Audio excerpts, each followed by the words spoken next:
오늘 본문 시편 우리 31편의 말씀은 사무엘상 23장과 연결되어져 있는 시편의 말씀입니다.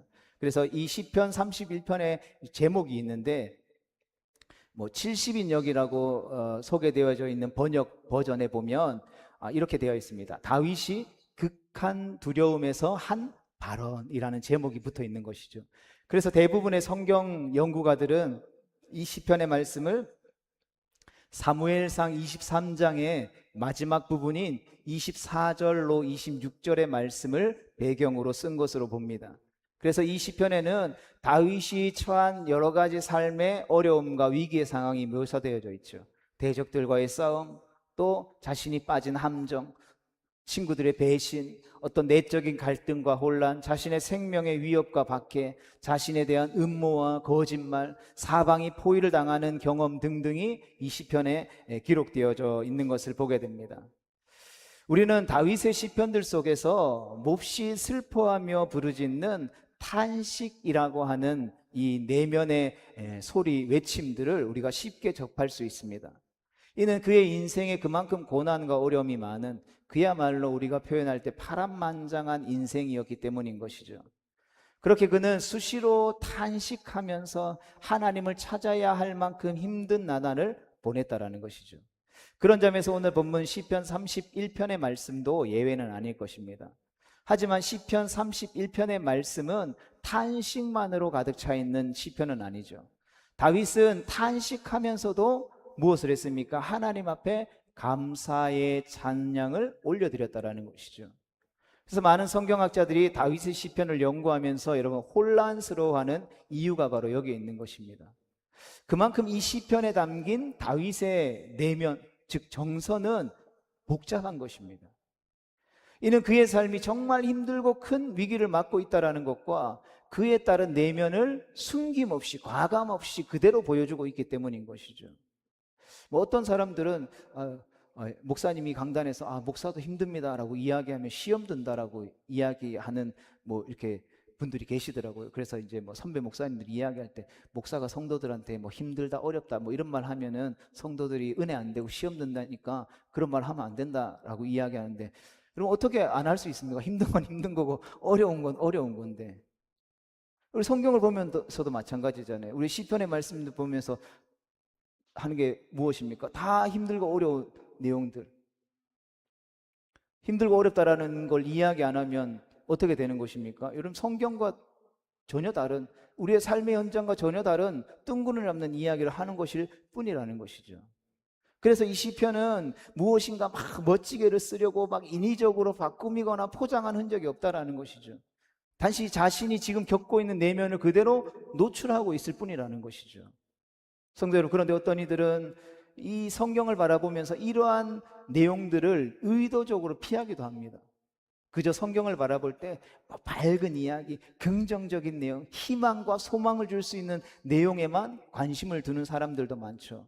그래서 이 시편은 이처럼 내면의 어려움을 토부로 하는 탄식이 대부분을 차지하고 있다는 점을, 그러나 우리는 결코 간과해서는 안 되는 것입니다. 이는 이 땅을 밟고 살아가는 나그네의 삶을 살아가는, 본향을 찾아가고 있는 그 나그네의 삶을 살아가는 성도들의 실제적인 삶을 대변해주고 있는 것이기도 하기 때문인 것이죠. 그러니까 성경에 나와 있는 내용이 지금 우리가 살아가면서 삶에서 겪는 내용들과 다르지 않다라는 것입니다.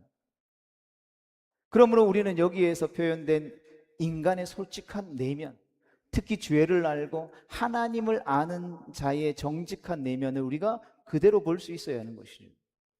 하나님은 예배하러 나올 때에 상하고 통회하는 심령, 나 하나님 없으면 살아갈 수 없어요, 너무 힘들어요 라고 말하는 사람의 예배를 기뻐 받으신다라고 이야기해요. 그런데 삶에서 힘든데 교회에 오면 하나님 앞에 예배하면 눈물 나는 것 같고 울고 부르짖고 싶은데, 그렇게 하면 좀 교양 없는 것 같고 뭔가 믿음 없는 것처럼 여겨질까 봐 교회에 와서는 가면을 쓰고 자신의 감정을 숨기며 드러내지 않는 사람들이 너무나도 많은 것을 보게 되는 것이죠. 즉, 우리가 하나님의 마음에 합한 자가 되기 위해서는 반드시 어떤 종교적인 가면들을 우리가 벗어 던져 버릴 수 있어야 한다는 것입니다. 여러분, 목사가 기도하고 찬양하고 예배하다가 막 눈물 흘려고 콧물 질질 흘리면 에이, 저 목사가 돼가지고 저 채통 없이 콧물이나 질질 흘리고, 여러분 이렇게 판단하면 제가 잘못된 것입니까? 그렇게 평가하는 사람이 잘못된 것입니까? 우리가 어떤 사람이 더 잘못됐다라는 걸 다 알고 있어요. 그런데 실제적으로 우리가 그런 일들을 경험하면 우리도 동일하게 그러한 고백들을 할 때가 많다라는 것이죠. 왜요? 우리 안에 종교적인 가면을 쓰고 있는 모습들이 많다라는 것이죠. 표현하고 싶은데 그렇게 표현하면 안 된다라는 그 종교적인 허례허식과 형식이 우리의 삶을 가득 붙잡고 있기 때문이라는 것이죠. 성도들 가운데 내면의 표현을 그저 우울한 것으로 또 치부해버리는 사람들도 있습니다. 그러나 그러한 사람들은 어떤 위선과 허상에 빠져서 자신의 내면을 감추고 있는 것일 수도 있습니다.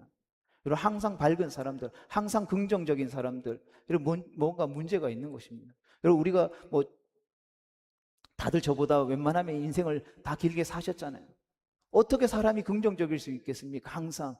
그런 사람 있으면 좀 미친 사람 아닐까요? 정상적인 사람이라면 막 기쁠 때도 있지만 슬플 때도 있고 낙심될 때도 있고 막 조증 걸린처럼 막 기뻐했다가 슬퍼했다 이런 감정의 기복들을 여러 가지를 느낄 때가 있다라니까요.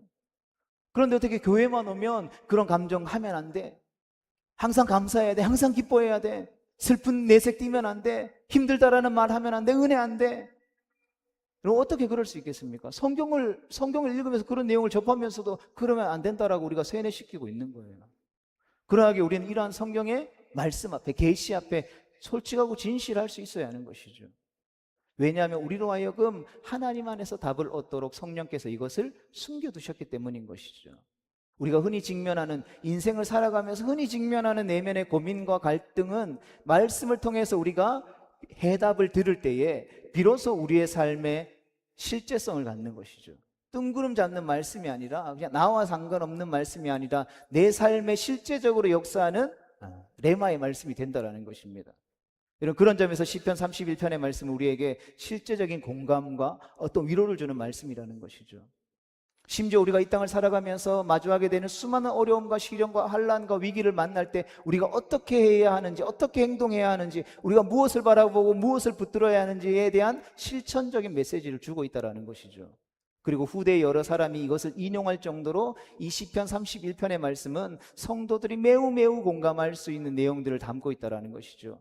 예를 들어 예레미야 선지자는 자신이 처한 어려운 상황을 묘사하기 위해서 시편 31편 13절에서 말하는 사방의 두려움을 6번이나 인용했습니다. 또 선지자 요나는 물고기 뱃속에서 시편 31편 6절의 말씀을 인용했고, 또 시편 71편을 기록한 기자도 31편의 말씀의 일부의 내용을 인용했습니다. 무엇보다도 예수님께서 십자가에서 시편 31편 5절의 말씀을 인용하시면서 숨을 거두셨다는 것이죠. 그야말로 다윗은 예수님의 예표가 될 내용을 미리 경험했고, 예수님처럼 자신을 구하실 하나님을 신뢰하며 그분 앞에 자신의 삶을 의탁했다라는 것입니다. 성도 여러분, 이처럼 다윗은 모든 성도들이 공감할 수 있는 삶의 경험들을 고백했기 때문에 이것을 단순히 그냥 우울한 내용으로 우리가 평가해서는 안 되는 것이죠. 또한 다윗은 고난의 경험을 고백하는 것을 넘어서서 모든 믿음의 백성들에게 강하고 담대해야 한다라는 메시지를 주고 있습니다. 그는 이 메시지를 처절한 삶의 현장, 지독한 고난의 상황, 속이 뒤틀릴 만한 배신과 내적인 어려움이 있는 현실 속에서 여러분 고백했다라는 것입니다. 여러분, 오늘날 많은 사람들이 가진 잘못된 습관 중에 하나는 하나님의 말씀을 자꾸 내 삶을 위로하는 용도로만 들으려고 한다는 것입니다. 성도로서의 삶의 실상들을 우리가 직면하지 않고 그냥 위로받는 태도는 여러분 어쩌면 우리의 영적인 신앙을 마비시키는 결과를 낳을 뿐이라는 것이죠. 하지만 그보다 더 심각한 일은 그로 인해서 나중에 하나님의 말씀을 들어도 여러분 위로가 되지 않는다라는 것입니다. 여러분 조금만 상황이 좋지 않아도 우울함과 침체에 쉽게 빠지는 모습을 보이게 된다라는 것이죠. 여러분 이는 자신이 처한 현실을 하나님 앞에 직시하지 않기 때문에 여러분 찾아오는 결과 중에 하나라는 것입니다. 사실 시편 31편의 배경은 삶을 스스로 마감하고 싶을 정도로 여러분 절망적이고 우울합니다. 하지만 놀랍게도 다윗이 처한 그런 상황임에도 불구하고 다윗이 취하고 있는 삶의 모습은, 고백하고 있는 고백의 내용은 전혀 다른 모습을 우리에게 보여준다라는 것이죠.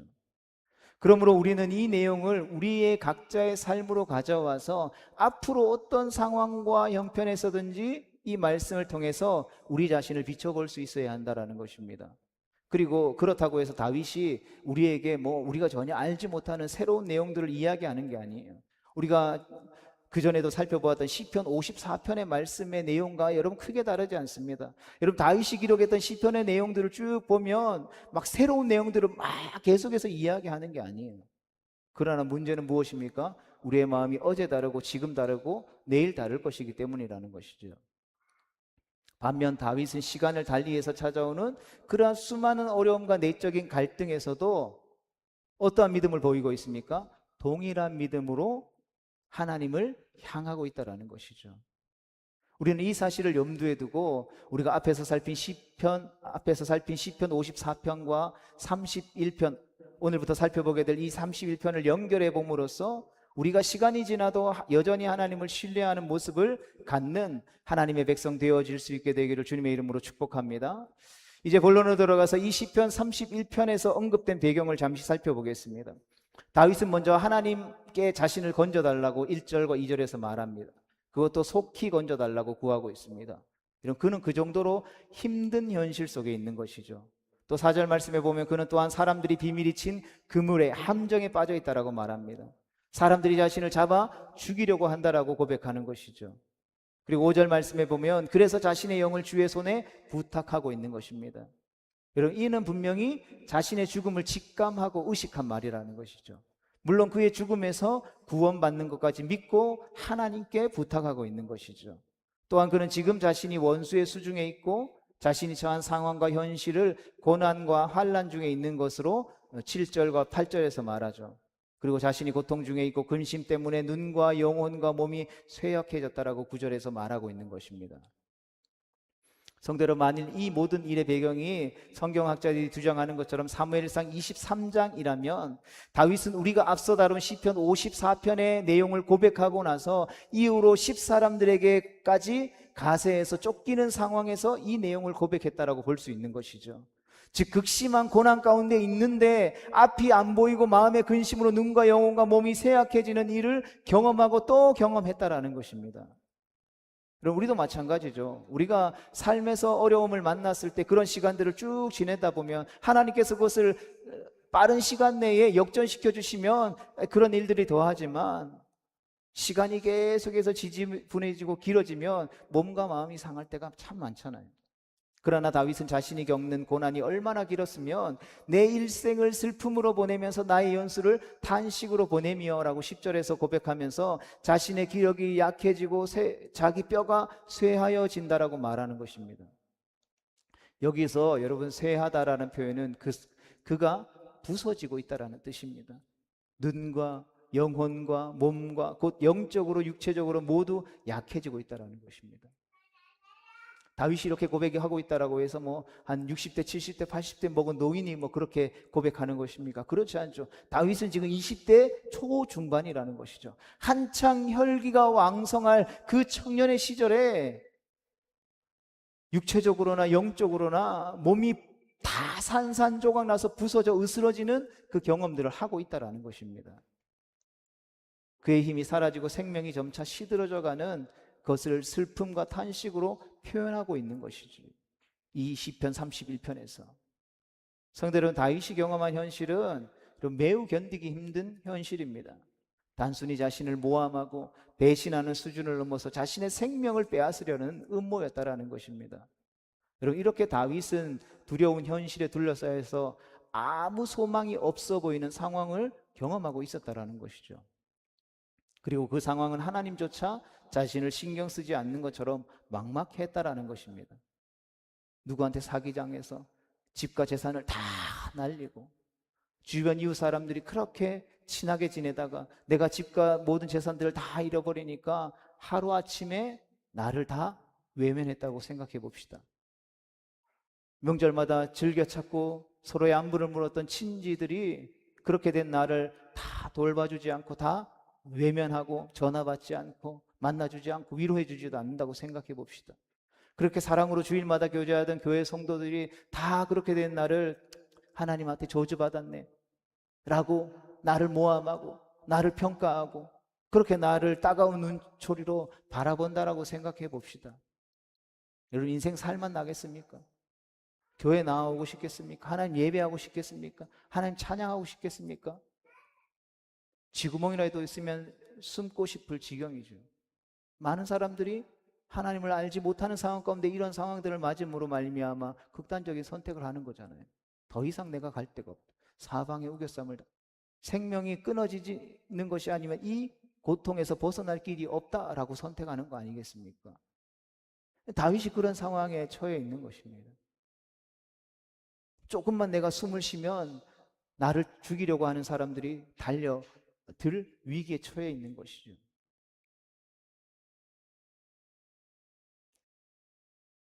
그는 주의 목전에서 끊어졌다라고 하는 22절에서 그렇게 말할 정도로 극심한 고난과 고통을 경험하고 있다라는 것입니다.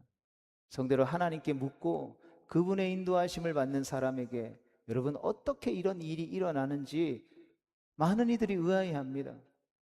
하나님의 말씀을 준비하면서 이 말씀을 묵상하면서 우리는 모든 그 다윗에 대한 스토리를 다 알고 있지만 과연 지금 내게 다윗이 처한 13년의 시간을 하나님이 연단하고 계시다면 여러분 내게 있는 그 이후에 영광이 있으니까 그 상황을 견딜 수 있겠습니까?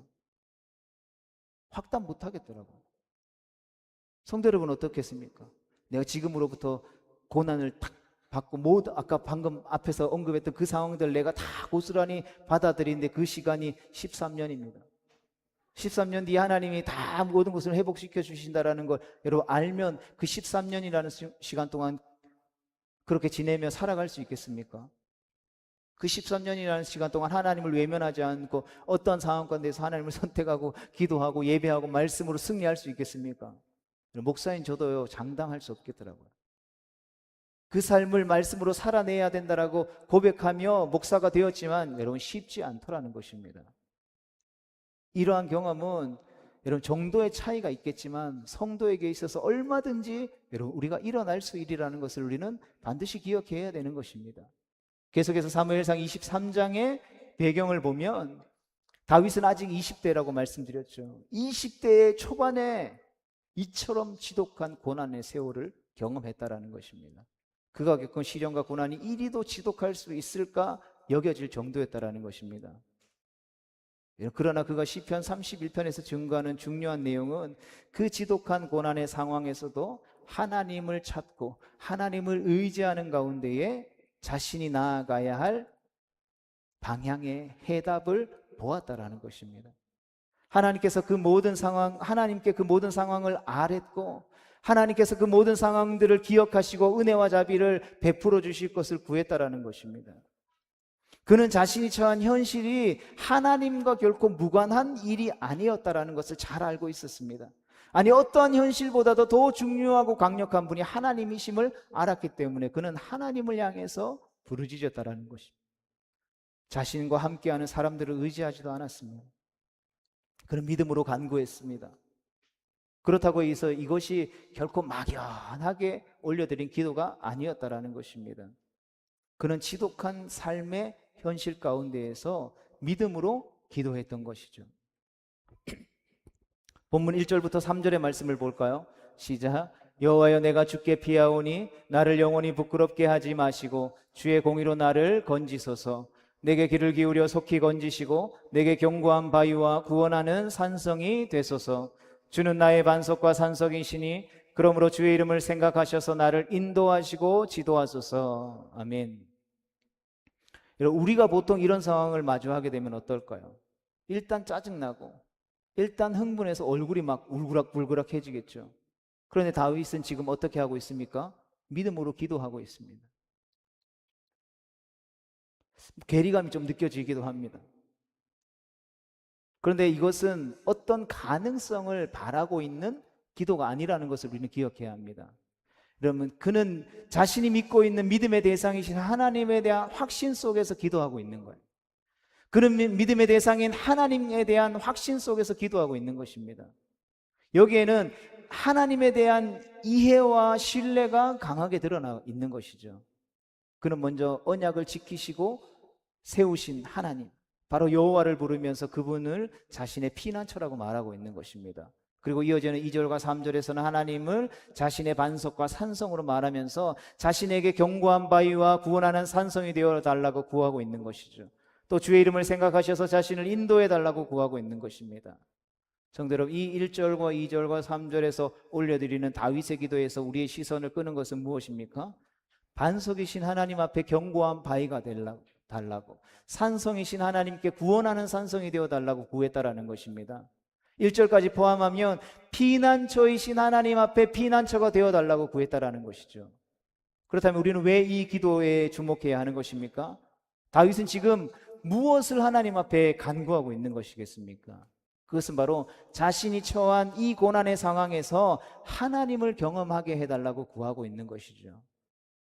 여러분, 물론 우리의 일상에서 드리는 기도와 하나님과의 관계 속에서 우리가 늘 이래야 할 줄로 믿습니다. 하지만 오랜 시간 동안 힘든 시련을 겪으면서 상황이 좀처럼 나아지지 않아서 지치고 막막할 때, 그래서 하나님과의 관계가 끊어진 것처럼 절망스러울 때, 하나님, 내가 하나님 앞에 기도하고 찾고 구하고 두드리면 응답해 주시고 열려주시고 하나님께서 들어주신다라고 했는데 1년 기도하고 2년 기도하고 10년 기도하고 20년 기도했는데 왜 하나님 내 기도 들어주시지 않습니까?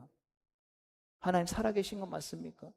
하나님 나의 하나님이 되신 거 맞습니까? 좋으신 하나님이라고 했는데 하나님 나를 잊어버린 것 아니십니까? 라고 고백되어지는 것처럼, 생각되어지는 것처럼 여러분, 절망스러울 때에 다윗이 고백했고 우리가 점검해야 될 것이 무엇입니까? 내가 아는 하나님이 어떠한 분이신가를 확인할 수 있어야 하는 것입니다. 이것이 우리가 하나님께 기도하고 도움을 구하기에 앞서서 확인해야 할 사실인 것이죠. 그리고 다윗을 통해서 우리가 발견할 수 있는 영적인 원리인 것입니다. 여러분, 3절에서 다윗은 하나님이 자신의 반석과 산성이라고 고백하죠. 이는 하나님을 자신의 대적들과 절망적인 상황으로부터 자신을 보호하실 수 있는 분으로 믿고 있음을 보여주는 것입니다. 그는 특별히 주께 피하오니라고 말함으로써 하나님이 자신에게 이미 피난처와 같은 분으로 나타나고 행하셨다라는 것을 말해주고 있는 것이죠. 그리고 하나님이 자신에게 그런 분이시다라는 것을 머리로 아는 것이 아니라, 지식으로 아는 것이 아니라 어떻게 알고 있습니까? 체험적으로 알고 있다는 것입니다. 그리고 여기에서 우리가 주목해야 할 것은 그가 하나님을 거창한 어떤 교리나 지식으로 고백하고 있지 않다라는 사실입니다. 우리가 하나님 앞에 기도할 때도요, 우리가 종교 생활을 오래 하다 보면 또 목사로서 공적인 이런 상황들을 자주 마주하게 되다 보면 하나님 앞에 좀 뭔가 거창한 것을 이야기해 하나님이 잘 듣고 뭔가 좀 믿음 좋은 것처럼 보이고 싶어서 그렇게 할 때가 많다라는 것이죠. 근데 성경을 보면 우리가 닮고 싶어하는 하나님의 마음이 아픈 자라고 일컫는 다윗의 모습을 보면 그런 거창한 교리적인 지식으로 하나님 앞에 기도하고 말하고 찬양하고 노래하고 있지 않다라는 것입니다. 그는 자신이 처한 상황에서 알고 말할 수 있는 하나님, 자신이 확신하는 하나님의 모습과 속성을 피난처와 반석, 산성으로 말하고 있습니다. 그럼 이 고백이 어디서 나오는 것입니까? 물론 짧게는 사울을 피해 도망다니면서 광야에서 그 동굴에서 경험했던 그 하나님일 수도 있겠지만, 우리가 잘 알고 있는 것처럼 그가 목동으로서, 아버지의 집의 말제로서 아무도 주목하지 않는 그 목동으로 지낼 때에 그 양들을 보살피면서 그 맹수들로부터 그 양들을 지키기 위해서 싸우며 애쓰며 나아갈 때에 경험했던 그 하나님을 고백하고 있는 거예요. 다윗은 지금 광야에서 피해 다니고 있습니다. 그러한 상황에서 그에게 절실히 필요한 하나님의 모습은 맹수를 피해서 도망가고 있는 그 상황 가운데에서 자신의 피난처가 되어주셨던 그 하나님, 반석과 산성, 그 맹수가 자신을 해치지 못하도록 보호해줬던 그 반석과 산성을 비유하고 있는 것입니다. 그래서 이 표현은 다윗에게 너무나도 생생하고 실제적인 내용의 고백인 것이죠. 내가 기도했더니 하나님께서 나를 이렇게 지켜주셨네. 그것을 10년, 20년, 30년 지나서도 동일하게 고백하는 것이죠. 동일한 상황이 반복되어졌을 때에 하나님, 내가 그때 만났던 하나님 지금도 나와 함께 하시는 줄로 믿습니다. 그때 하나님 지금의 나를 지켜주세요 고백하고 있는 거예요.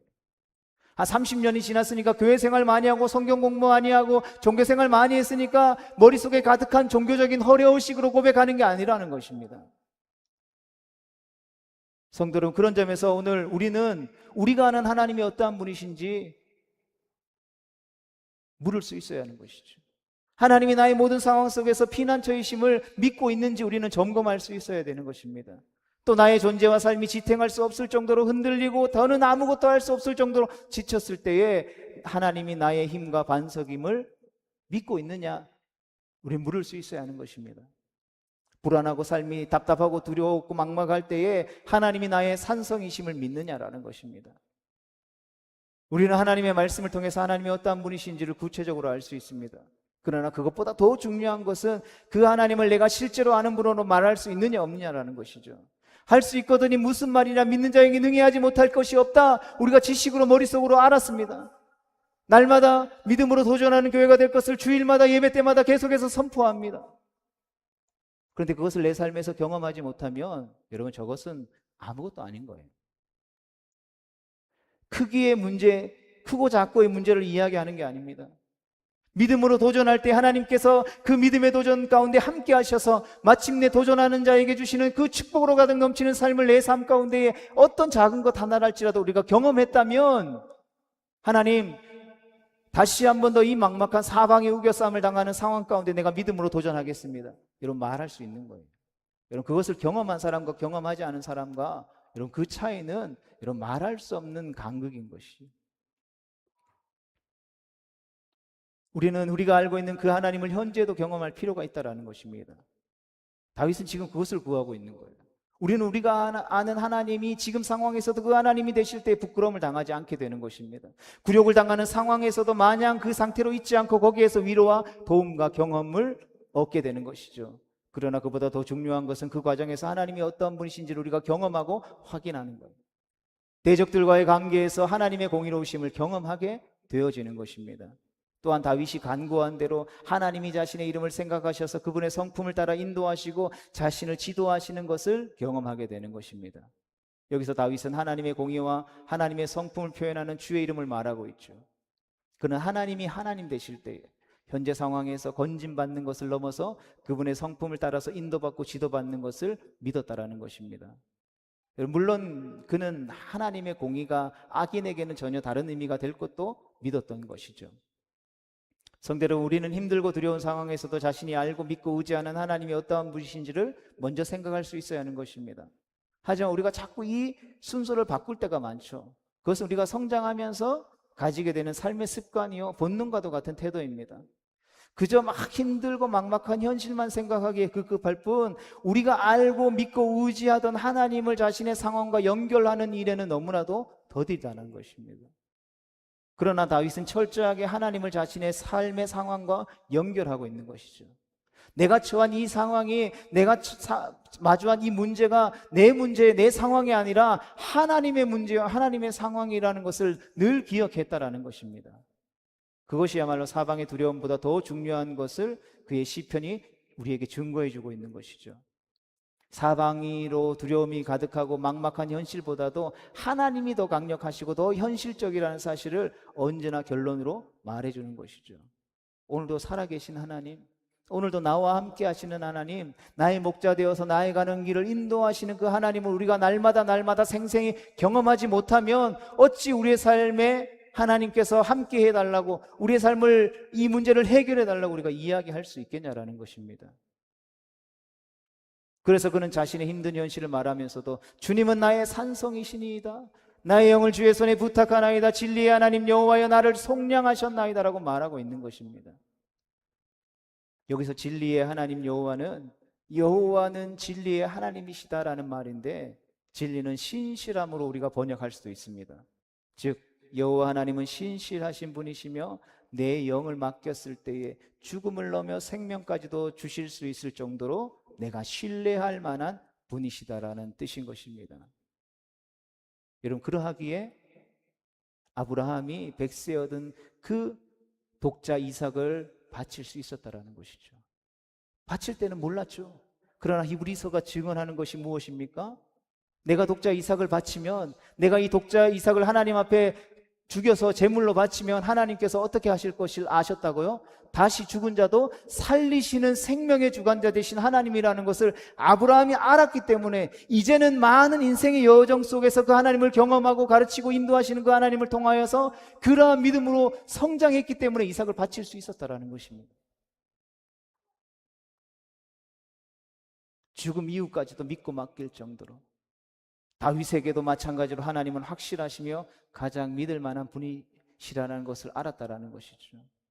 그러하기에 예수님께서도 십자가에서 죽으셨을 때에 그와 같은 믿음으로 하나님 아버지께 자신의 영혼을 의탁하실 수 있었던 것입니다.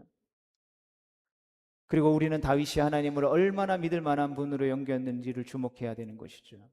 그는 허탄한 거짓을 숭배하는 자들을 모방하거나 따르지 않고 오직 여호와 하나님 한 분만을 의지한다라고 오늘 본문 6절에서 분명하게 고백하고 있는 것이죠. 즉 하나님만이 내가 믿고 의지하고 따를 수 있는 분이라는 것을 알았기 때문이라는 것입니다. 사랑하는 성도 여러분, 우리 또한 이 다윗이 가졌던 믿음과 신뢰가 회복되어질 수 있게 되기를 주님의 이름으로 축복합니다.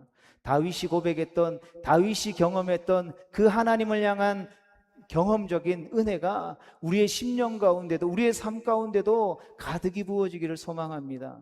여러분, 그래야만 우리의 인생 가운데, 우리의 삶 가운데 마주하고 있는 그 많은 문제들 앞에서 우리가 하나님을 외면하거나 세상으로 나아가지 않고 하나님을 찾고 그분께 나아가 그분께 물음으로 말미암아 그분의 뜻을 깨달아 알아 그분의 뜻을 이 땅 가운데 실현하는 거룩한 하나님의 백성으로, 아버지의 뜻이 하늘에서 이루어진 것처럼 이 땅 가운데 이루어지는 것을 이루어내는 하나님의 자녀의 삶을 살아갈 수 있게 되기 때문인 것입니다. 그러한 복된 하나님의 백성 다 되어질 수 있게 되기를 주님의 이름으로 축복합니다.